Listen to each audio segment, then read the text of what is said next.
Bonjour à tous, aujourd'hui nous allons parler d'or. Mais avant toute chose, je ne suis pas un conseiller et ceci n'est pas un conseil en investissement. Donc l'or, déjà je ne parlerai que d'or physique, pas d'or papier. Là je vous ai sorti un article, il y aurait environ 500 fois plus d'or papier que d'or physique. Autant dire que quand vous achetez de l'or papier, vous n'achetez que du vent. Il existe des ETF qui sont couverts avec de l'or physique dans un coffre audité, mais ça n'a aucun intérêt non plus. Je vais vous expliquer pourquoi. L'or ne prend pas de valeur. Sur le long terme, il ne sert qu'à couvrir de l'inflation. Donc si l'or monte en comparaison du dollar ou de l'euro, c'est seulement car la monnaie perd de la valeur. Parce que l'or ne prend pas de valeur. Donc vous vous dites peut-être un ETF sur le long terme pour me couvrir l'inflation. Non. Parce que à la fin, vous aurez votre plat de taxe. Donc le peu que vous aurez gagné, entre guillemets, hein, parce qu'au final c'est juste la monnaie qui aura perdu de la valeur, vous allez le rendre une partie en flat tax. Donc ça n'a pas d'intérêt. Bon, à quoi bon acheter de l'or alors? Et physique en plus. Pour moi l'or c'est une assurance. Votre assurance auto vous couvre si vous avez un accident, votre assurance habitation vous couvre si votre maison brûle, votre assurance santé vous couvre si vous avez un cancer. L'or, lui, nous couvre de ceux qui nous gouvernent. Ceux qui font n'importe quoi avec notre argent, ceux qui déclenchent des guerres aux quatre coins du monde, ou ruinent l'économie d'un pays en le confinant. En France, en Occident, en règle générale, on a pris l'habitude d'être en paix et d'avoir une monnaie stable. Mais demandez aux Turcs, aux Libanais, aux Vénézuéliens ce que ça fait d'avoir une monnaie qui perd de la valeur tous les jours. Alors vous me direz, ça n'arrivera pas en Europe. Et pourquoi ça? Vous trouvez qu'on est dirigé par des gens compétents?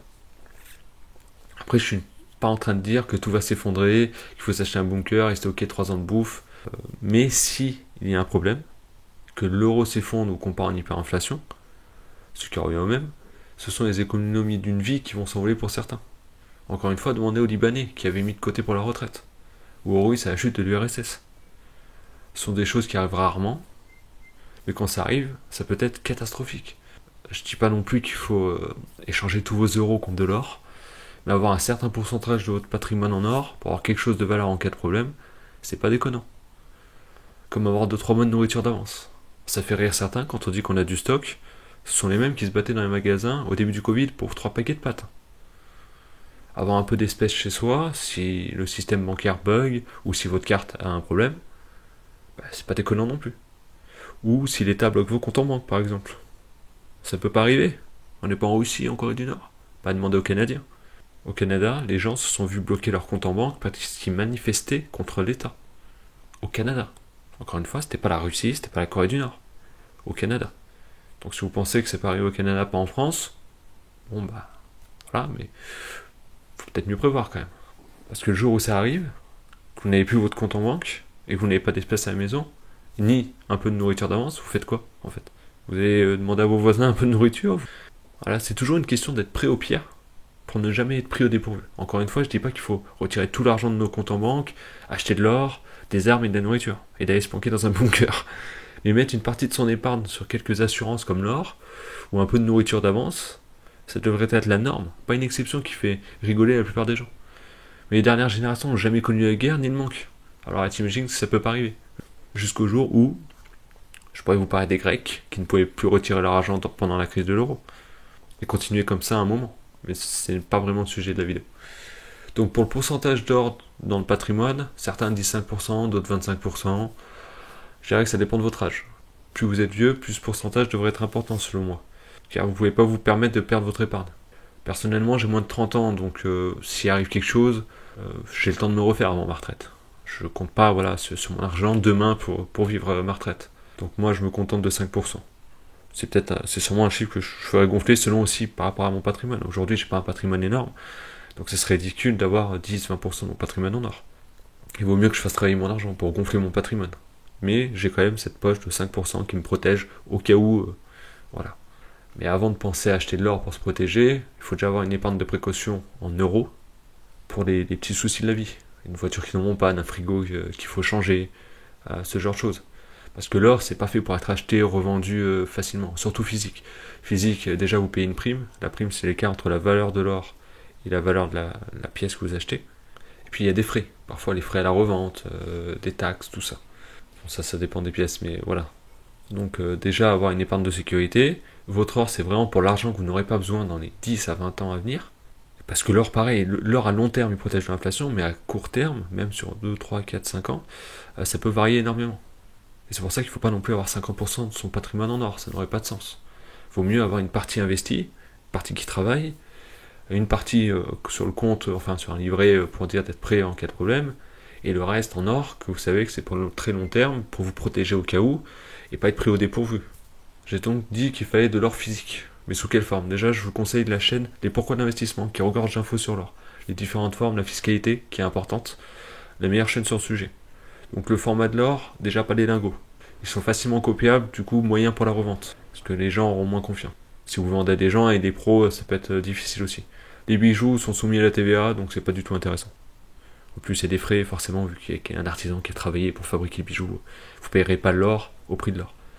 Donc la meilleure forme, c'est les pièces. La plupart sont reconnues mondialement. Il y a les Krugerrand, les Britannia, les Eagle américaines. Il y en a plein. Ça, c'est les pièces modernes. Donc vous les trouvez facilement sur les sites. Chaque année, elles sont frappées, mais elles sont à peu près toujours pareilles. Il y a des primes très faibles. Et en plus, niveau fiscalité, c'est intéressant. Mais ça, je vous renvoie vers la chaîne les Pourquoi de l'investissement. Ensuite, il y a des anciennes pièces. Style les Napoléons, les 20 francs hors Napoléon, assez connus.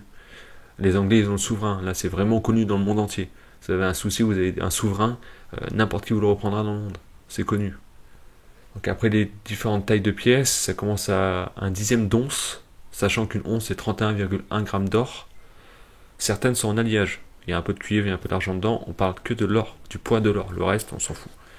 Donc une once qui aura un alliage, il y aura toujours 31,1 g d'or dedans. Et elle peut faire 45 grammes par exemple. La Krugerrand, il y a un alliage, c'est du cuivre. Et la Eagle américaine aussi. La Britannia est à 100% or. Et d'autres pièces aussi sont 100% or. Donc ça commence à un dixième d'once, donc 3,1 g d'or, 3,11 g exactement. Mais la prime est importante, vu que c'est une petite pièce, il y a plus de frais. La 1 quart d'once c'est pas mal, parce que du coup, elle fait dans les 450-500 euros, donc ça fait déjà une pièce de valeur. Vous avez une prime moins importante que un dixième d'once. Et en même temps, ça permet quand même d'avoir une pas trop grosse valeur dans une pièce non plus. Après, ça dépend de votre patrimoine.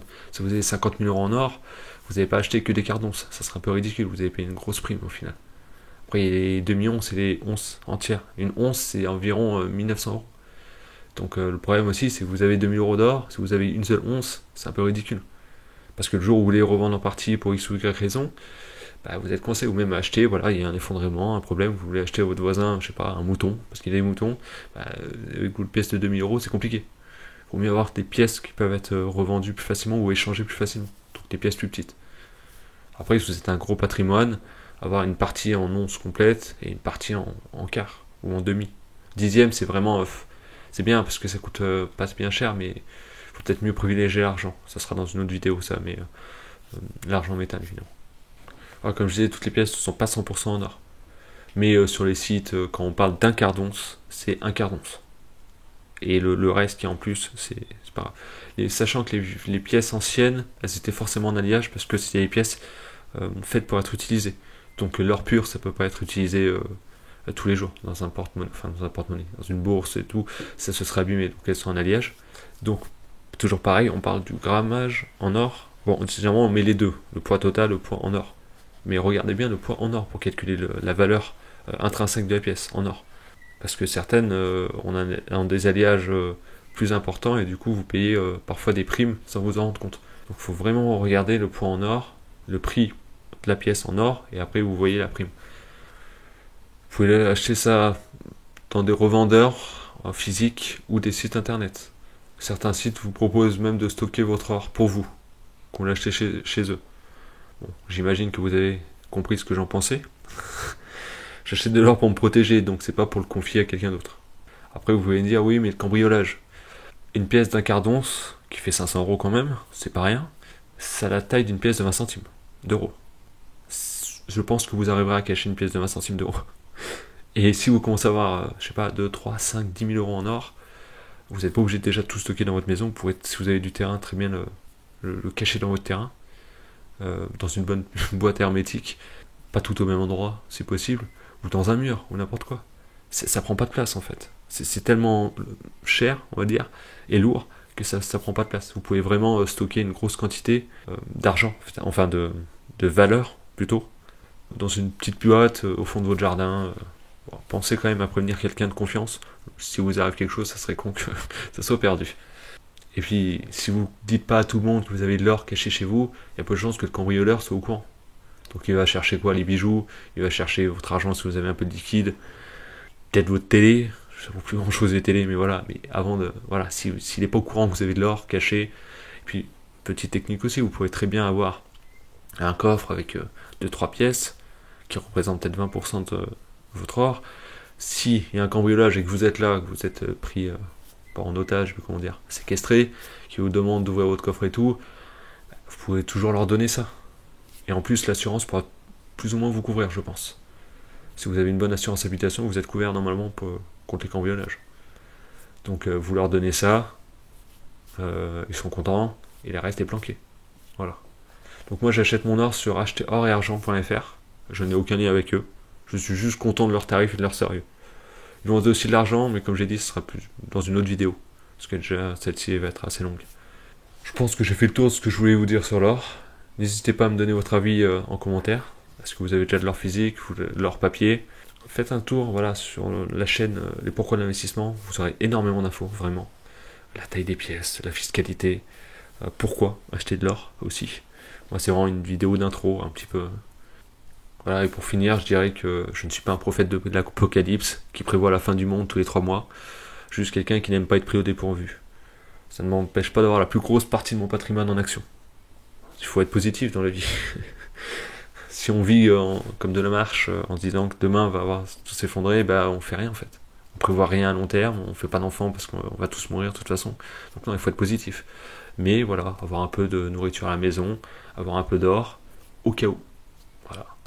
Et puis bon, elles sont super jolies les pièces, alors je pourrais toujours les transmettre à mes enfants et mes petits-enfants au pire. Donc ce sera tout, on se retrouve dans une prochaine vidéo. Salut!